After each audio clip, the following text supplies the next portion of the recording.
What's the hubbub? Oh, the Snyder Bros, where fuckery meets cuckery in an imaginary room where Zack Snyder's Justice League 2, 3, and why not 4 happens. Where shit happens, speaking of which, somehow the 2011 Green Lantern is now a great movie. Goddamn, that's beautiful.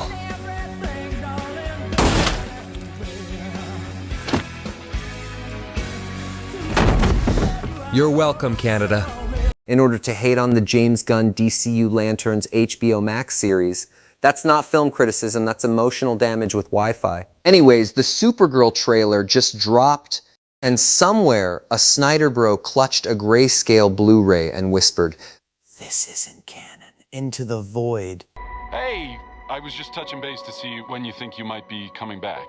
You know, I'm just worried that you're not going to find your stride here if you keep going off-world all the time, Kara. I'm worried you're not going to find your people. Yeah, well, that's the thing, Clark.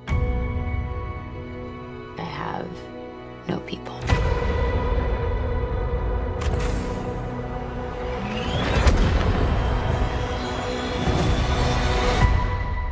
What I saw was a vast improvement over the teaser. The Gunn DCU haters can't see that. They are too busy glazing Zack Snyder's latest Instagram picture. The man could post a picture of oatmeal and they'd call it cinematic. Okay, oatmeal does excite me, but that's for another time. Meanwhile, I'm over here calling it early. Supergirl, a super sleeper hit. Yeah, I said it. Go ahead, clip it, meme it, tattoo it on your emotional support steelbook. If this thing crawls past Thunderbolt's level numbers and waddles into that 400 million box office range, I call that a certified success, not restore the SnyderVerse success.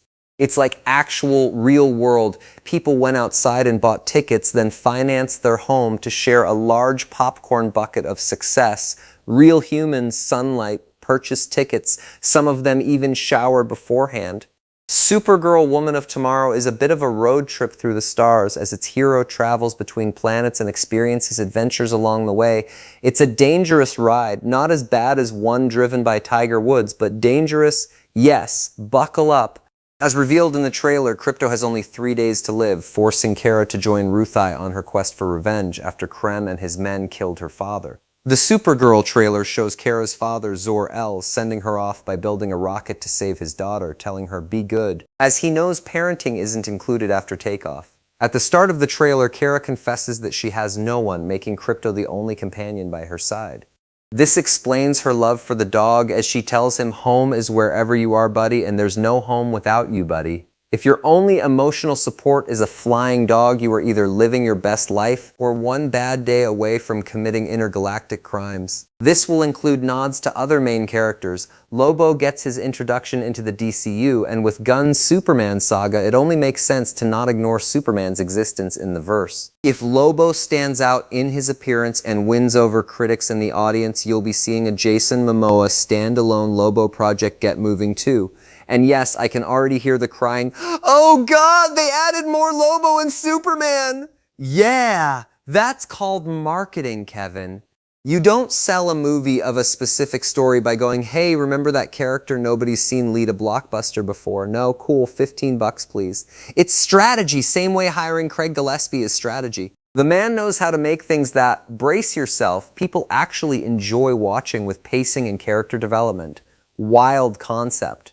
The Snyder cuck coping. To believe we are better off with Ezra Miller and Amber Heard over what the DCU is cooking is everything you need to know about their taste. They don't care about movies, they just want to flaunt their Zack Snyder tramp stamp. Also, let's be honest, Supergirl historically in cinema hasn't exactly been the box office equivalent of Wolverine showing up shirtless in the goddamn rain. I did hug Hugh Jackman though. It was wet and uncomfortable, yet satisfying. Slightly confusing even, 10 out of 10. So yeah, you sprinkle in some other superhero names, build interest, expand the universe. That's not sabotage, that's how fan servicing works.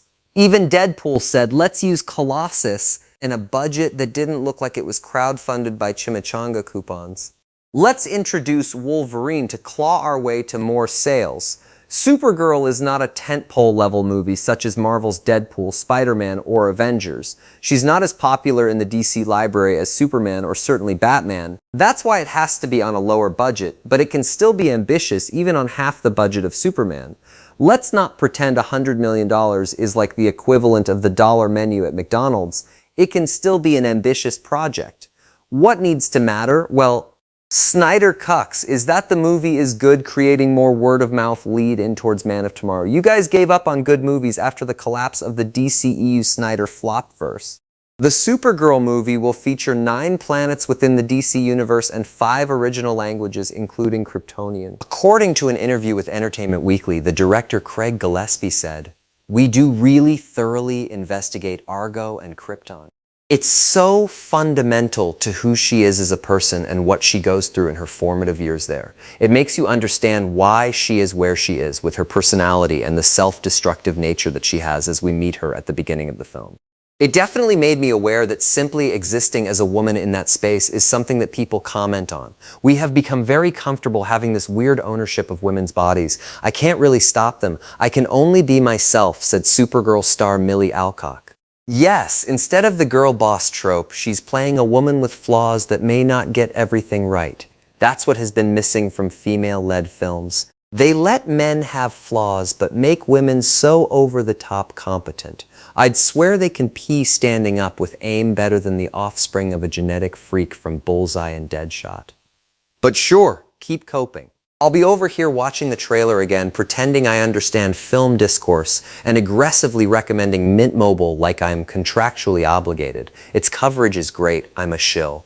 It's okay, harsh critics make videos in their closet with Temu and Amazon office trinkets replacing lack of substance. That's Guardians of the Galaxy, you guys. We all live our lives in our own ways. Mr. Phenom lost a debate to the movie hubbub, so now is mixing in vodka with his creatine. It's just sad, really. With that said, no SnyderVerse, no problem. And if this hits, oh, it's going to be very quiet, and I love silence. Wait, okay, this video is over. I'm still talking. Okay, shut me up. Bye-bye. I got places to be, a face to fix, and oh, bad guys to kill.